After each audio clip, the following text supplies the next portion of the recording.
The Adopting of Rosa Marie by Carol Watson Rankin. Is in the public domain. CHAPTER III Mabel's Day Almost hopeless as it seemed at times, Mabel and the silent brown baby finally reached Dandelion Cottage.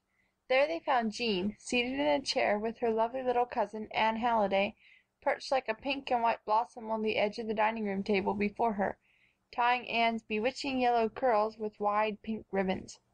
Anne was a perpetual delight, for, besides being a picture during every moment of the long day, her ways were so quaint and so attractive that no one could help admiring her.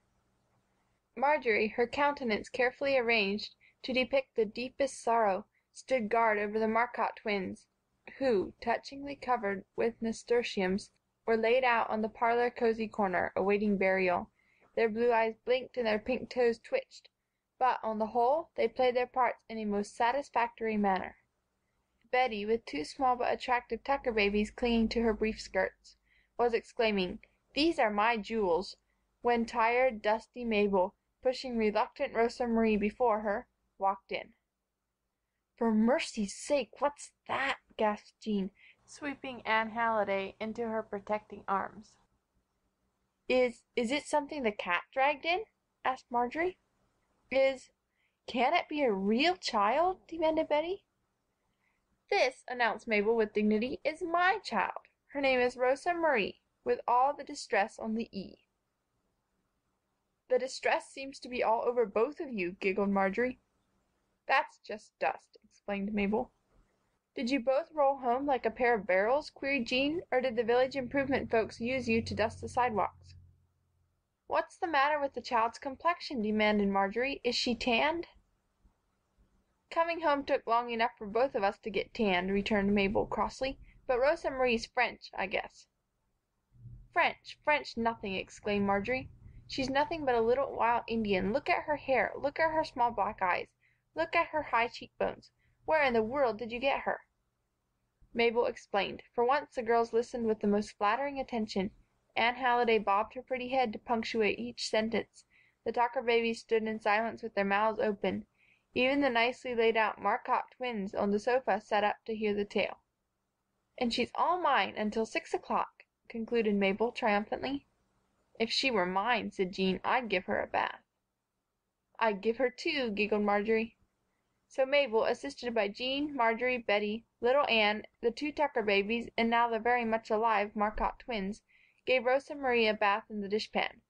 Although they changed the water as fast as they could heat more in the tea kettle, although they used a whole bar of strong yellow soap, 2 teaspoonsful of washing powder, and a very scratchy washcloth lathered with Sapolio, Rosa Marie, who bore it all with stolid patience, was still richly brown from head to heels when she emerged from her bath. "Let's play Pocahontas," cried Marjory, seizing the feather duster. "Put feathers in her hair and drape her in my brown petticoat. I'll be Captain John Smith in Bob Tucker's rubber boots." "You won't either," retorted Mabel indignantly. "I guess, after I dragged this child all the way up here to play mother with, I'm not going to have her used for any old Pocahontases. She's my child, and I'm going to have the entire use of her while she lasts." "After all," replied Marjory, cuttingly, "I don't want her. I'm sure I wouldn't care for any of that colored children. The usual shade is quite good enough for me." But, while the novelty lasted and in spite of Marjory's declaration, Rosa Marie was a distinct success. Little Anne Halliday's cunningest ways and quaintest speeches went unheeded when Rosa Marie refused to wear shoes and stockings. She had never worn a shoe, and without uttering a word she made it plain that she had no intention of hampering her pudgy brown feet with the cast-off footgear of the young Tuckers.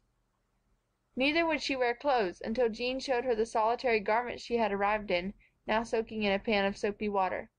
After they had arrayed her in a long-sleeved apron of Anne's it didn't go round, but had to be helped out with the cheesecloth duster it was evident that the unaccustomed whiteness bothered her.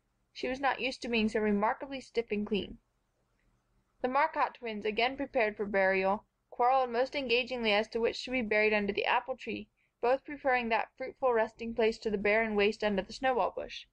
But nobody listened because Rosa Marie was doing extraordinary things with her bowl of bread and milk.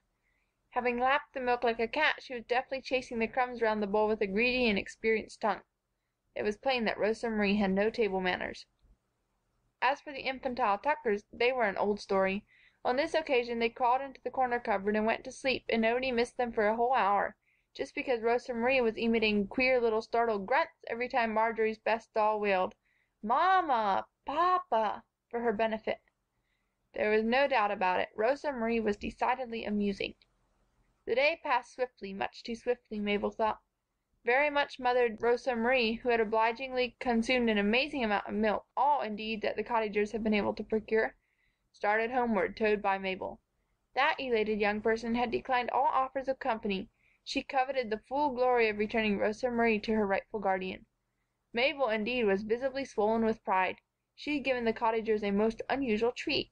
She had not only surprised them by proving that she could borrow a baby, but had kept them amused and entertained every moment of the day. It had certainly been a red letter day in the annals of Dandelion Cottage. Mabel more than half expected to meet Rosa Marie's mother on the very first corner. The other real mothers had always seemed desirous, over desirous, Mabel thought, of welcoming their homecoming babies back to the fold. But the mother of Rosa Marie, apparently, was of a less grudging disposition. Mabel laboriously escorted her reluctant charge to the very door of the shanty without encountering any welcoming parent. The borrower of Rosa Marie knocked. No one came. She tried the door. It was locked. "How queer," said Mabel. "Seems to me I'd be on hand if I had an engagement at exactly 6 o'clock. But then, I always am late."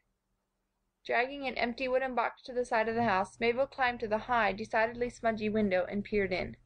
There was no one inside. There was no fire in the battered stove. The doors of a rough cupboard opposite the window stood open, disclosing the fact that the cupboard was bare. There were no bedclothes in the rough bunk that served for a bed. No dishes on the table, no clothing hanging from the hooks on the wall. Both inside and outside, the house wore a strangely deserted aspect. It seemed to say, "Nobody lives here now. Nobody ever did live here. Nobody ever will live here." Chapter 4